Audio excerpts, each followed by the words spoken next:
ओम नमो भगवते वासुदेवाय नमः। जय श्री नारायण।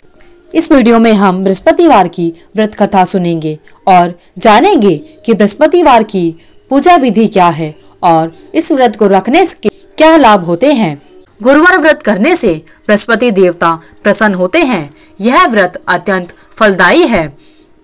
अग्नि पुराण के अनुसार अनुराधा नक्षत्र युक्त गुरुवार से आरंभ करके व्रत करने से बृहस्पति ग्रह की हर पीड़ा से मुक्ति मिलती है। तो आइए आप सुनते हैं बृहस्पतिवार की व्रत कथा। प्राचीन समय की बात है। एक नगर में एक बड़ा व्यापारी रहा करता था। वह जहाजों में माल लदवाकर दूसरे देशों में भेजा करता था। वह जिस प्रकार अधिक धन कमाता था उसी प्रकार जी खोलकर दान भी किया करता था, परंतु उसकी पत्नी अत्यंत कंजूस थी। वह किसी को एक दमड़ी भी नहीं देती थी। एक बार सेठ जब दूसरे देश व्यापार करने गया तो पीछे से बृहस्पति देव ने साधु वेश में उसकी पत्नी से भिक्षा मांगी। व्यापारी की पत्नी बृहस्पति देव से बोली, हे साधु महाराज, मैं इस दान और पुण्य से तंग आ गई हूँ। आप कोई ऐसा उपाय बताएं जिससे मेरा सारा धन नष्ट हो जाए और मैं आराम से रह सकूं। मैं यह धन लुटता हुआ नहीं देख सकती। बृहस्पति देव ने कहा, हे देवी, तुम तो बड़े विचित्र हो। संतान और धन से कोई दुखी होता है। अगर धन अधिक है तो इसे शुभ कार्यों में लगाओ। कुंवारी कन्याओं का विवाह कराओ, विद्यालय और बाग बगीचों का निर्माण कराओ। ऐसे पुण्य कार्य करने से तुम्हारा लोक और परलोक सार्थक हो सकता है। परंतु साधु की इस बातों से व्यापारी की पत्नी को खुशी नहीं हुई। उसने कहा, मुझे ऐसी धन की आवश्यकता नहीं है जिसे मैं दान दूं। तब बृहस्पति देव बोले, यदि तुम्हारी ऐसी इच्छा है तो तुम एक उपाय करना। 7 बृहस्पतिवार घर को गोबर से लीपना, अपने केशों को पीली मिट्टी से धोना, केशों को धोते समय स्नान करना, व्यापारी से हजामत बनाने को कहना, भोजन में मांस मदिरा खाना, कपड़े अपने घर पर धोना। ऐसा करने से तुम्हारा सारा धन नष्ट हो जाएगा। इतना कहकर बृहस्पति देव अंतर्ध्यान हो गए। व्यापारी की पत्नी ने बृहस्पति देव के कहे अनुसार 7 बृहस्पतिवार वैसा ही करने का निश्चय किया।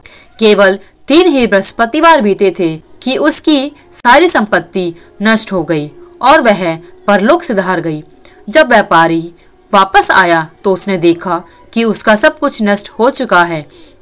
उस व्यापारी ने अपनी पुत्री को सांत्वना दी और दूसरे नगर में जाकर बस गया। वहां वह जंगल से लकड़ी काट कर लाता और शहर में बेचता। इस तरह वह अपना जीवन व्यतीत करने लगा। एक दिन उसकी पुत्री ने दही खाने की इच्छा प्रकट की, लेकिन व्यापारी के पास दही खरीदने के पैसे नहीं थे।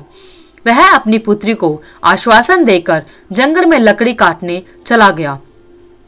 वहां एक वृक्ष के नीचे बैठकर अपनी पूर्व दशा पर विचार करके रोने लगा। उस दिन बृहस्पतिवार था। तभी वहां बृहस्पति देव साधु के रूप में सेठ के पास आए और बोले, हे मनुष्य, तू इस जंगल में किस चिंता में बैठा है। तब व्यापारी बोला, हे महाराज, आप सब कुछ जानते हैं। इतना कहकर व्यापारी अपनी कहानी सुनाकर रो पड़ा। बृहस्पति देव बोले, देखो बेटा, तुम्हारी पत्नी ने बृहस्पति देव का अपमान किया था, इसी कारण तुम्हारा यह हाल हुआ है। लेकिन अब तुम किसी प्रकार की चिंता मत करो।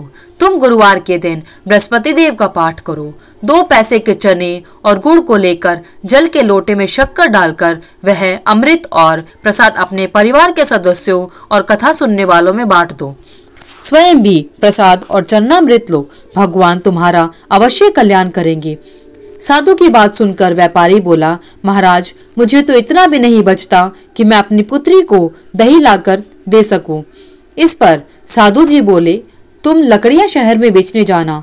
तुम्हें लकड़ियों के दाम पहले से चौगुना मिलेंगे, जिससे तुम्हारे सारे कार्य सिद्ध हो जाएंगे। उसने लकड़ियां काटी और शहर में बेचने के लिए चल पड़ा। उसकी लकड़ियां अच्छे दाम में बिक गई, जिससे उसने अपनी पुत्री के लिए दही लिया और गुरुवार की कथा के लिए चना गुड़ लेकर कथा की और प्रसाद बांटकर स्वयं भी खाया।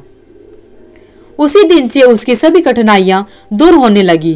परंतु अगले बृहस्पतिवार को वह कथा करना भूल गया। अगले दिन वहाँ के राजा ने एक बड़े यज्ञ का आयोजन कर पूरे नगर के लोगों को भोज के लिए आमंत्रित किया। राजा की आज्ञा के अनुसार पूरा नगर राजा के महल में भोज करने गया, लेकिन व्यापारी व उसकी पुत्री थोड़ी देर से पहुंचे। अतः उन दोनों को राजा ने महल में ले जाकर भोजन कराया।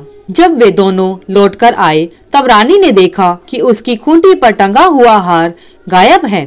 रानी को व्यापारी और उसकी पुत्री पर संदेह हुआ कि उसका हार उन दोनों ने ही चुराया है। राजा की आज्ञा से उन दोनों को कारावास की कोठरी में कैद कर दिया गया।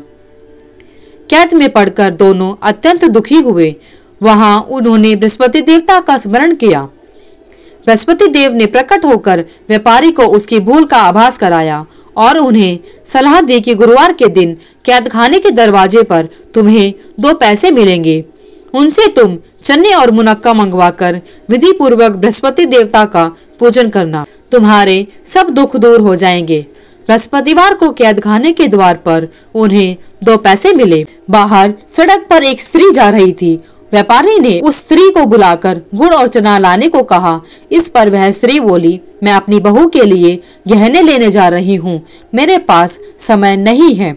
इतना कहकर वह चली गई। थोड़ी देर बाद वहां से एक और स्त्री निकली।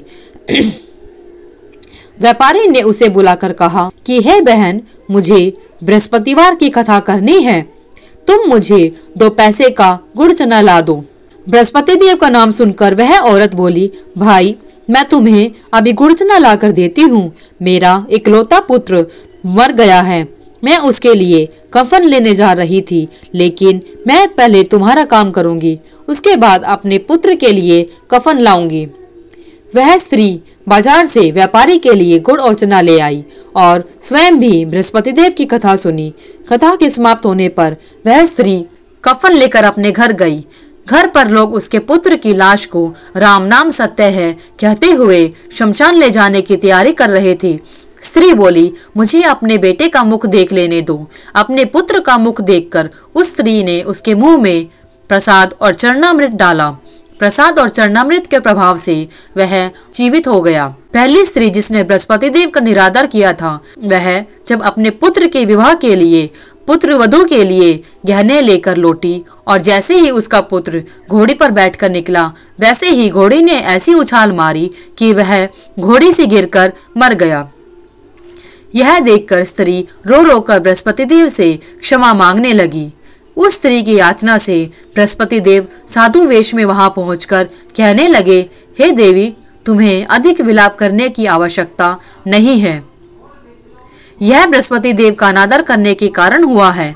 तुम वापस जाकर मेरे भक्त से क्षमा मांगकर कथा सुनो, तब ही तुम्हारी मनोकामना पूरी होगी। जेल में जाकर उस स्त्री ने व्यापारी से माफी मांगी और कथा सुनी।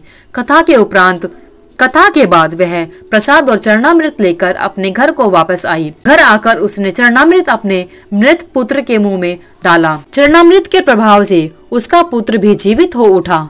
उसी रात बृहस्पति देव राजा के सपने में आए और बोले, हे राजन, तूने जिस व्यापारी और उसके पुत्री को जेल में कैद कर रखा है वह बिल्कुल निर्दोष है। तुम्हारी रानी का हार वहीं खूंटी पर टंगा है। दिन निकला तो राजा रानी ने हार खूंटी पर लटका हुआ देखा।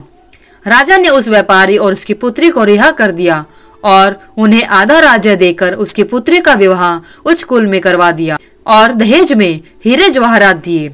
हे बृहस्पति देव, हे भगवान विष्णु, जिस प्रकार आपने उस व्यापारी और उसकी पुत्री पर अपनी कृपा बनाई, उसी प्रकार बृहस्पतिवार का व्रत करने वाले और बृहस्पतिवार की कथा को सुनने और कहने वाले सभी पर अपनी कृपा बनाए रखना।